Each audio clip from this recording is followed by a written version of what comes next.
திருச்செந்தூர் சுப்பிரமணிய சுவாமி கோவில் கடற்கரையில் அமாவாசையை முன்னிட்டு முன்னோர்களுக்கு திதி கொடுக்க ஏராளமான மக்கள் திரண்டனர்.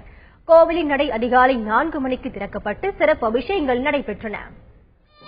இன்று அமாவாசை வியதிபாத நாமயோகம் மற்றும் திருவோண நட்சத்திரம் சேர்ந்து வந்தால் அது மிகவும் சிறப்பானது. மகோதய புண்ணிய காலம் என்று அழைக்கப்படுகிறது. இந்த மகோதய புண்ணிய காலம் இதற்கு முன் 1989ஆம் வருடம் தை மாதம் 24ஆம் தேதி நடைபெற்றது. அதன் பிறகு இன்று பிப்ரவரி மாதம் 8ஆம் தேதி நடைபெறுகிறது. இதில் சிறப்பு என்னவென்றால், ஒவ்வொரு மாதமும் அமாவாசைக்கு நாம் திதி செய்கிறோம். இன்று தை அமாவாசைக்கு சிறப்பாக திதி செய்கிறோம். அந்த தை அமாவாசையுடன் இந்த மகோதய புண்ணிய காலம் என்று இருப்பதனால இன்று 2 தர்ப்பணங்கள் செய்ய வேண்டும். தூத்துக்குடி துறைமுகம் கடற்கரையில் அமாவாசையை முன்னிட்டு ஏராளமான மக்கள் தங்கள் முன்னோர்களுக்கு தர்ப்பணம் கொடுத்தனர். இதையொட்டி கடற்கரை பகுதியில் சிறப்பு ஏற்பாடுகள் செய்யப்பட்டிருந்தன. ஸ்ரீரங்கம் அம்மா மண்டபம் படித்துறையில் அதிகாலை முதலே ஆயிரக்கணக்கான பக்தர்கள் காவிரி ஆற்றில் புனித நீராடினர்.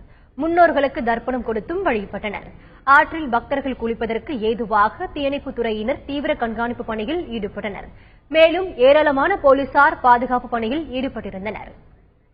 அமாவாசையை முன்னிட்டு உடுமலை அருகே ரேக்லா வண்டியில் தீர்த்தம் எடுத்து வந்து விவசாயிகள் வழிபாடு நடத்தினர்.